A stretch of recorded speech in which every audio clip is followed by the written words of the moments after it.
Support comes from the Missouri Forest Products Association, committed to conservation and careful management of the state's forests to make them more resilient and better habitats for wildlife. ChooseWood.com. From St. Louis Public Radio. This is St. Louis on the Air. So those people were spending hours, finding people on the streets, shuttling them to shelters. And one thing that those volunteers told me was that this was emotionally exhausting work for them. The Continuum of Care, which you mentioned, is this kind of big umbrella organization in St. Louis of, almost 100 organizations who all advise the city on issues related to homelessness. They are starting to move towards becoming their own independent nonprofit.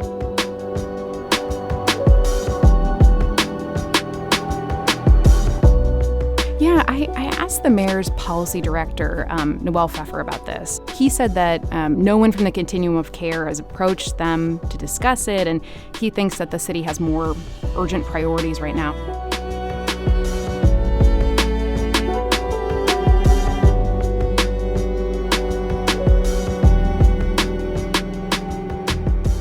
I'm Sarah Fensky. St. Louis Public Radio's Shahla Farzan and APM Report's investigative reporter Tom Scheck delivered some bad news this morning. 5 homeless people died this winter due to cold exposure in the city of St. Louis.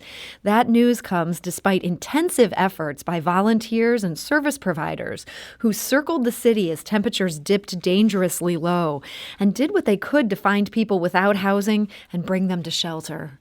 Lisa Winter is one of those volunteers. Here's how she described those efforts. You literally are just driving around alleyways, looking around dumpsters. There's nothing glamorous, glorious, pretty about it, because you know that you're making a desperate attempt to not have anybody die outside. But volunteers like Lisa Winter question why this work fell to them, even as the federal government gave the city millions to combat homelessness. Why am I the one doing this? I don't have any special training to do this. I don't even have the right resources to do this. That again is Lisa Winter. Volunteers like her say their efforts were hamstrung by the city's failure to fund a 24-hour walk-in shelter, a shelter of last resort for anyone needing relief from the elements. Now, Shahla Farzan and Tom Scheck report the coalition of service providers handling homeless care in the city want to break away from the city's umbrella. And Shahla Farzan joins us today to explain why and how. Shahla, welcome. Thanks so much for having me. So, Shahla, your story this morning contained quite a scoop that 5 people actually perished in last winter's cold. The mayor's office had previously pushed back on that idea. They said there were, they didn't say that there were any deaths from cold exposure last year. How were you able to confirm that information? Right. So this story really hinged on public records from the city medical examiner. Most of the time when someone in St. Louis dies under suspicious circumstances, the medical examiner has some record of that death. So they might not always do an autopsy, but often they'll have some kind of documents describing how that person was found, when, where. And sometimes these reports also mention whether that person was considered homeless. So I spent, quite a bit of time working with the medical examiner to get these documents for all of the hypothermia deaths in the city since 2014 through sunshine law requests. And then myself and the other reporter on this project, Tom Scheck, went through, dozens and dozens and dozens of pages of these reports. And we found that many of these hypothermia deaths had been people who were homeless. So since 2014, 11 homeless people at least have frozen to death in St. Louis that we know of. And almost half of them happened this winter. So in other words, another way of looking at it is that at least one homeless person froze to death every month from December to March. So I think we should point out that's the minimum that we know of, because there are probably others that authorities missed, mostly because of the nature of these deaths. People are often found in vacant buildings or sometimes in dumpsters. So it can be hard to find their bodies, number one. but then, let alone identify who they were and what happened to them. So 5 deaths is a lot of deaths, and I know a lot of these providers were pretty frustrated even before this last winter. Did last winter represent a breaking point for those who work with the city to care for homeless people? It's hard to say, honestly. I asked that question of pretty much every provider that I interviewed, if they could kind of put their finger on one breaking point and say, this was the moment. Was it last winter? Was it earlier, last year when the city decided to take down those homeless encampments downtown, which was definitely a big source of tension. And what they told me was that it was all of those things that really strained this relationship with the city over the course of years, that it wasn't just one thing. I think that overall, a big part of this has to do with eroded trust, that providers feel like their voices just haven't mattered or that they haven't been heard, that no matter what, city officials are kind of going to do what they want to do when it comes to homeless services. And one provider, I think this really stood out to me, he compared it to having a panel of expert lawyers at your disposal and deciding to go ahead and represent yourself in court. I think that analogy, really speaks volumes to the level of frustration that providers have felt. Yeah, that here they have this alleged resource, but it doesn't feel like a resource to them, that they'd rather go out on their own. Now, the city, at least under Mayor Lyda Crewson, they were very outspoken about their desire to move from simply warehousing people to get them to transition to housing. Is this a philosophical split? Do providers disagree with that goal on the city's part?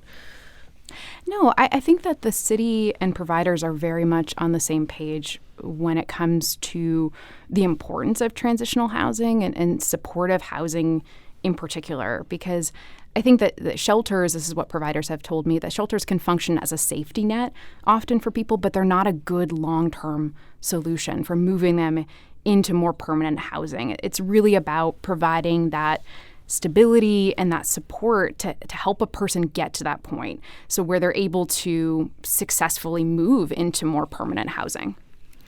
So they're all on the same page with this, but some of the details ended up becoming real sticking points. One thing is, as you report, the city turned down 2 grant proposals that would have funded a shelter of last resort. Was that a major issue here, that they just didn't even have that? Yeah, I think that was definitely a sticking point, as you mentioned. So these shelters, they would have, been created using federal funding, and they were intended to be kind of temporary safe haven shelters. So sometimes these are also called low barrier shelters because they have very few rules or requirements for people to stay there. Sometimes they're kind of thought of as an emergency option for people. So like you mentioned, in late December last year, the city turned down those proposals, decided not to fund that shelter. And then a few weeks later, you'll remember this February, the weather got really cold in St. Louis, to the point where it was dangerous to be outside really for any extended period of time. I mean, temperatures got to the point where, they could cause frostbite in a matter of minutes. And so we had volunteers and nonprofits who, just quickly mobilized and came together, formed kind of this grassroots effort because they realized that a lot of people could die who were living outside on the streets. So they collected tens of thousands of dollars in private donations mostly. They used that money to open, their own safe haven shelter without city funding, which is pretty remarkable. And then they also used some of it to put people in hotel rooms. So overall, it was more than 250 people that they moved off of the streets into shelters during that period. It was a remarkable effort. But it was also an effort that relied really, really heavily on volunteers. So people like Lisa Winter, who you kind of mentioned at the beginning of the program. So those people were spending hours, finding people on the streets, shuttling them to shelters. And one thing that those volunteers told me was that this was emotionally exhausting work for them. I imagine. Yeah. I mean, they knew people's lives were in their hands. And while they were able to get so many people off the street, we now know they couldn't catch them all. Well, now they're talking about breaking off from the city. What would this look like? We know most of this funding comes from the feds. Could these providers end up just cutting the city out of the loop for that funding? Yeah, so I think the funding details here are important. So the city relies almost entirely on federal funds right now to cover the cost of homeless services. St. Louis used to contribute some of their own money, some city money from the general fund towards this, but that hasn't happened in almost 2 decades at this point, since the early 2000s. And so the city's getting maybe about $11 million each year in federal money from HUD. I guess with the exception of this past year, which was just off the charts in terms of kind of pandemic-related funding for homeless services.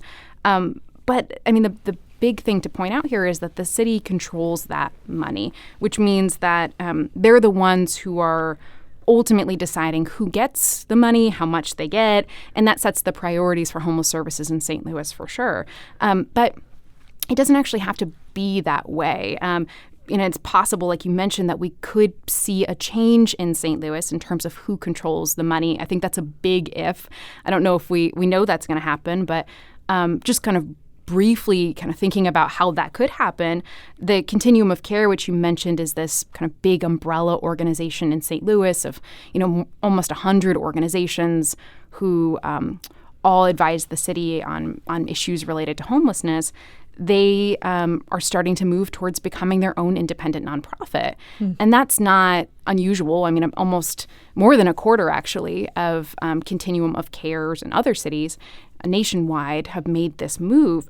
But it's meaningful and important because if they do become a nonprofit and kind of build up that organization and are able to show that they're successful in getting funding, then they could make a case to HUD, to the federal government, that they should be in control of that federal funding. But I think it's important to point out that we don't know if that's going to happen, and it could be years down the road before that even happens. So we have a different mayor now than we have when all these terrible things took place last winter. Tishaura Jones was sworn in months after the cold snap ended.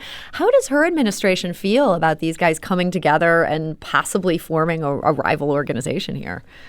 Yeah, I asked the mayor's policy director, Noel Pfeffer, about this, if the Jones administration would support that kind of move. And he said that no one from the Continuum of Care has approached them to discuss it, and he thinks that the city has more urgent priorities right now. So it's kind of an open question, honestly, how the city would respond if the Continuum of Care did try to take control of that federal money.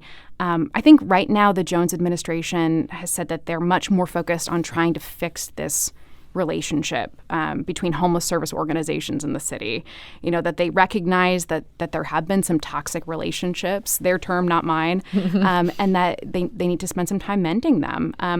I think that also they're committed to pushing more money towards this issue. So, in April, Mayor Jones backed a plan that would shift a couple $1 million from the city's police department over to social services. Some of that money would go to homeless services. And then the city also released a plan for allocating that big kind of first batch of federal funding from the American Rescue Plan. And that proposal, they have set aside more than $13 million for homeless services in St. Louis. And that would include a city-sanctioned encampment and a safe haven shelter. So I think that they definitely have acknowledged, yes, there have been problematic relationships in the past, and we need to allocate more funding towards this issue. Well, it's going to be very interesting to see how this all plays out. And your report today is just such it gets us right to this point that we're at right now. It's very essential for understanding where we're at. We want to encourage people to check this out at STLPR.org. And St. Louis Public Radio reporter Shahla Farzan, thank you for joining us today. Thanks for having me. And that story was co-written with Tom Sheck. St. Louis on the Air is a production of St. Louis Public Radio.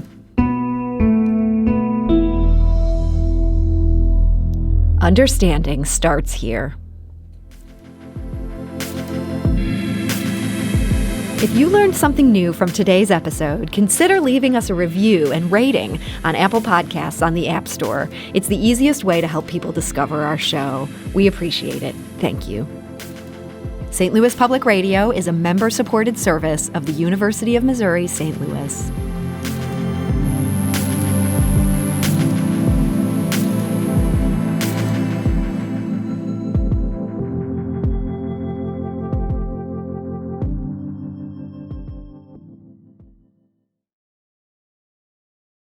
Support comes from Missouri Forest Products Association, committed to sustainable and sound conservation of the state's forests, which support more than 41,000 Missouri jobs, resulting in a $10 billion industry. ChooseWood.com.